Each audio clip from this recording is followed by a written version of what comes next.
নিজেদেরকে দেবতা মনে করে আর যারা নিজেদেরকে দেবতার বিরুদ্ধে মনে করে তারা উভয় অমৃত চায়, অমর হতে চায়, মৃত্যুকে ভয় পায়, মৃত্যুকে ভয় পায়। এখন অমর হয়েছিল অমৃত লাগবে। এখন তারা করলো কি, তারা সাগরে মন্থন করে অমৃত তুললো। অমৃত তোলার জন্য সাগরে এসে মন্থন করে অমৃত আসবে। এখন অমৃত আসবার আগে উঠছে বিষ। এখন এই বিষ যদি সে বাইরে রাখে, দুনিয়া ধ্বংস হয়ে যায়, আল্লাহর দুনিয়া ধ্বংস হয়ে যায়। আর যদি সে নিজে খায় তাহলে কি হয়, সে নিজে মরে। তখন সে করলো কি, ওই বিষ খেয়ে ফেললো। ওই দেবতা এবং ওষুধ ধরা এক পাগলকে দিয়া খাওয়াই দিল বিষ। ওরা বুঝে নাই যে পাগল কেমন পাগল। এ পাগল বিষ খাইয়া ও গিলেও না, ফালায়ও না। ফালালে দুনিয়া ধ্বংস হয়, আর গিললে সে নিজে মরে। এবং সে ওই বিষ তার গলায় ধরে রাখে। বিষটা সে দুনিয়াকে রক্ষা করার জন্য এই গলায় ধরে রাখে। তার আরেক নাম হলো নীলকণ্ঠ, তার আরেক নাম হলো শিব, তার আরেক নাম হচ্ছে মহাদেব। কিঞ্চিত ধ্যানে মহাদেব, সে তুলনা কি আর দেব। যে একটুখানি ধ্যান করছে সে পাগল কি এটা বুঝে, আর ইডিয়েট বদমাশ সন্ত্রাসীরা পাগল কি এটা বুঝবে। পাগল সে থাকবে। এই পাগল আপনাদের প্রত্যেকের মধ্যে আছে।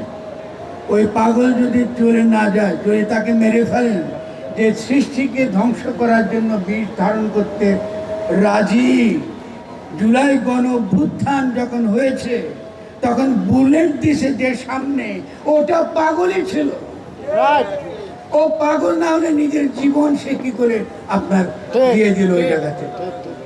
যতক্ষণ পাগল কিন্তু না বুঝবেন, যতক্ষণ পাগল মানে যে বিদ্যমান আইন, রাষ্ট্র, ম্যাজিস্ট্রেট, পুলিশ এই কোনো কিছুকে মানে না একমাত্র আল্লাহর আইন ছাড়া। সে কোনো দুনিয়ার ইলা মানে না আল্লাহর আইন ছাড়া। ওকে বলা হয় পাগল। পাগল না থাকলে বিপ্লব হবে না, পাগল না থাকলে রাষ্ট্র গঠিত হবে না, পাগল না থাকলে সমাজ গঠিত হবে না। যে নিজের জীবন দিতে সদা সর্বদা প্রস্তুত, জনগণের জন্য, দুনিয়ার জন্য, বিশ্ব ব্রহ্মাণ্ডের জন্য, আল্লাহর সৃষ্টি রক্ষা করার জন্য। এই জন্য পাগলের আরেক নাম হলো জানতে মরা। ওর তো শহীদ হয়ে উঠতেছে, ওরা আর কি মারবে তোমরা? আমি পাগলের গল্প না বুঝলে আপনারা পাগলের পক্ষে ফরহাদ মাজার কেন খাড়ায় এটা বুঝবেন না। ফরহাদ মাজার 50 বছর ধরে পাগলামি করতেছে, 50 বছরের জন্য পাগলামি করতেছে একটা রাষ্ট্র গঠনের জন্য। একটা রাষ্ট্র, যে রাষ্ট্রে এখানে ঢুকলে এই যে বাচ্চা বাচ্চা ছেলেরা খাওয়া নাই, দাওয়া নাই, একটু আগে কি সুন্দর গল্প করছেন মঞ্জু, যে তার যে অধিকার, সে অধিকার রাষ্ট্র দিতে পারতেছে না। এই একটা রাষ্ট্র গঠনের জন্য লড়াই করতেছি আমরা। আপনার অন্ন, বস্ত্র, শিক্ষা, স্বাস্থ্য, বাসস্থান এগুলো দিতে পারতেছি না আমি। এরকম একটা রাষ্ট্র বানাবার জন্য আমরা লড়াই করতেছি। আপনি প্রাণ, পরিবেশ, প্রকৃতি রক্ষা যেন করতে পারি, জানো মানুষ তার জীবন এবং জীবিকা নিজে করে খেতে পারে। তোমার কাছে চাচ্ছি না, রাষ্ট্রের কাছে চাচ্ছি না, আমি করে খেতে চাই, কিন্তু আমার করে খাবার ব্যবস্থাটা নষ্ট করিও না, লুটপাট করিও না, এমন আইন করিও না যাতে আমার জীবন রক্ষাটা কঠিন হয়ে পড়ে। এরকম একটা রাষ্ট্র ব্যবস্থা করার জন্য আমরা লড়াই করছি। এই রাষ্ট্রটা আমরা 5ই আগস্টে জীবন দিয়ে পাই নেই। এই রাষ্ট্র আমরা এই শহীদ হইয়া, পঙ্গু হইয়া পাই নেই। আমাদের মনে অনেক ব্যথা আছে, তারেক রহমান অনেক ব্যথা আছে। আপনি ছিলেন লন্ডনে, আপনি বেগম খালেদা জিয়ার সন্তান। এই দেশের গরিব মানুষের ব্যথা বোঝার চেষ্টা করেন, নইলে উড়ে যাবেন। আপনি এখানে আসবার আগেই যখন আমরা 5ই আগস্টের গণঅভ্যুত্থান করেছি, তখন শুভেন্দু অধিকারী এই দেশে ঢুকবার জন্যে, এই দেশে ঢোকার জন্য লোকজন নিয়ে সীমান্তে এসেছিল। এসে প্রমাণ করতেছিল সেনাবাহিনীকে যে এদেশে হিন্দুরা নাকি তাদের সেনাবাহিনীর গায়ে অ্যাসিড মারছে, এখানে তারা ঢুকতে চেয়েছিল। ভুলে যাবেন না। এখন তারা বলছে যে বাংলাদেশে এরকম মাজার ভাঙা হয়, এরকম যে ইসলামী সন্ত্রাস, এই তৌহিদি জনতা, এদের তো রাষ্ট্র রাখবার কোনো দরকার নাই। এমনকি কাশ্মীরও যে অধিকারটুকু পাচ্ছিল, ওই অধিকারও তারা আপনাদেরকে দেবে না। ফলে আপনারা যারা মাজার ভাঙছেন, আপনারা শুভেন্দু অধিকারীর নির্দেশে মাজার ভেঙেছেন।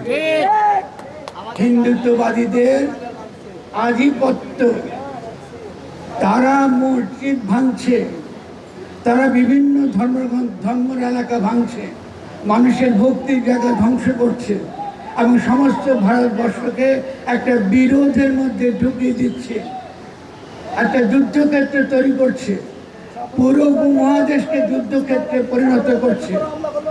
এই যে রাজনীতি, এই রাজনীতির পক্ষে দয়া করে এই মাজার আঘাত করে এটাকে ত্বরান্বিত করবেন না।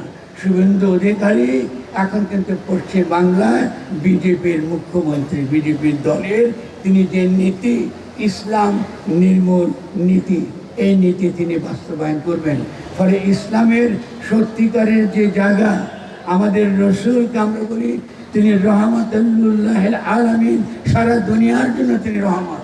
ওখানে হিন্দু মুসলমান বৌদ্ধ খ্রিস্টান নাই, আস্তিক নাস্তিক ভেদ নাই, পশু পাখি মানুষের ভেদ নাই, জন্তু জানোয়ার আমার জীবের মধ্যে কোনো ভেদ নাই। সকলের জন্য তিনি রহমত, সকলের জন্য তিনি রহমত বলে তিনি রহমতুল্লাহ। মাজার রহমতুল্লাহর জায়গা, এটা তার ক্ষেত্র। এখানে আঘাত করবেন না, নবীকে আঘাত করবেন না। একে আঘাত করা মানে আপনারা রসুলুল্লাহর যে ধারা, আপনার তার উম্মত থেকে খারিজ হয়ে গিয়েছেন, আপনারা আমাদের দুশমন।